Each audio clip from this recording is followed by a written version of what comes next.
প্রতি বছরের ন্যায় এবছরও পণ্ডিত সত্যপ্রিয় মহাদের শিক্ষাবৃত্তি প্রদান, বৈতালী সংগদান, অষ্টপরিষ্কার দান, আলোচনা সভা সহ বিভিন্ন মাঙ্গলিক অনুষ্ঠানের যিনি সভাপতি, উকিয়া সংগ্রাম শিল্প সমিতির সুযোগ। আরেকটা অনুষ্ঠান ছিল, সেটা বাকি হয়ে গেছে বলে দিনব্যাপী একটা জ্ঞানের একটা আনুষ্ঠানিকতা ছিল, সেটা বাতিল হওয়াতে আজকে আমাকে এখানে কিছুক্ষণ সময় দেওয়ার মতো সুযোগ হয়েছে। তো আসলে এখানে আমি কোনো সম্মানের জন্য পূজার জন্য বা কিছু খাওয়া ধাওয়ায় এই উদ্দেশ্য নিয়ে আমি এখানে আসিনি।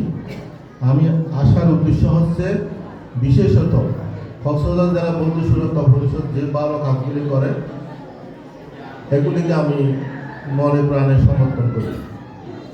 বিশেষত প্রিয়ভাজন প্রজ্ঞানন্দের ছবি তার অক্লান্ত পরিশ্রমের মধ্য দিয়ে আমি চিন্তা করি তার বিষয়ে একজন ভিক্ষু আজকে গুরুকে কেন্দ্র করে যে বৃত্তি প্রদান সহ বিভিন্ন আনুষ্ঠানিকতা প্রতি বছর করে যাচ্ছে, আজকে যদি এই সংগঠনে একজন ভিক্ষু যদি না থাকতো তাহলে এতদূর এগিয়ে নেওয়া এই সংগঠনকে মোটেই সম্ভব হতো না।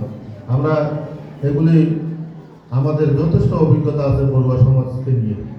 আমরা যেভাবে আমরা জাঁকজমকভাবে শুরু করি, আড়ম্বরপূর্ণভাবে শুরু করি, সেভাবে আমরা শেষ করতে পারি না। আমরা বেশি বেশি কথা বলি, কিন্তু সে কথার নিজেও আমরা মূল্যায়ন করিনি। তো আজকে এই অনুষ্ঠানে নিজেকে যোগদান করতে পেরে, আনুষ্ঠানিকতায় অংশগ্রহণ করতে পেরে আমি খুবই আনন্দিত। তো বিশেষ করে এই যে প্রজ্ঞানন্দের স্থবিরের এবং তার সাথে যারা সুরক্ষা কমিটির যারা নেতৃত্বে আছে বা কর্মী হিসেবে আছে, আমি তাদেরকে অভিনন্দন জানাচ্ছি তাকে সত্য হাতে সহযোগিতা করার জন্য। আমি আহ্বান করব